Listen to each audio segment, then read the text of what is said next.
প্রতিদিন 2500 3000 টাকা ইনকাম হয়। নিম্ন স্তর 2500 টাকা। আপনার ওই যে সামনে যে বাইকটা, জি সত্য করে বলেন, আমরা ভিডিও ছাড়বো না, বাইকটা কি আপনার? R15 জি এটা আমার। আপনার? জি यही नहीं अभी और सुनिए। আচ্ছা, আরেকবার একটু আমাদের আপা আসতে দেখান তো, গাড়িতে আসেন তো।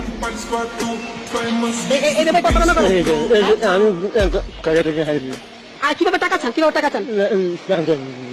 এইভাবে? হ্যাঁ। আপনার হাতে যে টাকাগুলো, এগুলা কি, এটা কত মানের ইনকাম? এটা এই রাস্তার মোড় থেকে এখানে পর্যন্ত আসছি কত করে 5 মিনিটে 200 টাকা। এই যে আপনার এই যে কালি মাখা কেন? কালীন এগুলো রাস্তা থেকে মাটি লাগিয়ে দিছি। মানে মাটি কেমন একটু লাগাইছেন? এই যে এমনি নিয়ে হ্যাঁ, কেমন কেমন? এমনি নিয়ে না হ্যাঁ, নিয়ে লাগিয়ে দিছি। ময়লা লাগে পাগল এভাবে লাগাই দিচ্ছেন? হ্যাঁ। মানুষ বিশ্বাস করার লাগে? বিশেষ করে লাগে এগুলো লাগে বাঙালি তো বোকা বিশেষ করে না বিশ্বাস করে না? করে না সবাই আমাকে বছর আগে আপনি বাড়ি গাড়ি স্বপ্ন করে ফেলছেন। 3 বছর 3.5 বছর ছিল 3 3.5 মানে ভিক্ষা ব্যবসা এত বড় ব্যবসা? এত বড় ব্যবসায়ী আমার প্রত্যেক মাসে আপনার 70 80 1 লাখ এরকম হয়েছে। আবার রমজান এমনও গেছে রমজানের মাসে আমার 5 লক্ষ 6 লক্ষ টাকা পর্যন্ত হয়েছে। আপনি যে মানুষগুলো যেগুলো ঠগাইতেছেন, এটা কি আপনি ভালো করতেছেন আপনি মনে করেন? ভাই পৃথিবীতে টাকার উপরে কিছু না, টাকা পয়সা আপনি যদি আমার এলাকায় যান আমার কতটুকু সম্মান কতটুকু ওটা কিন্তু আপনি জানেন না। তাই নাকি?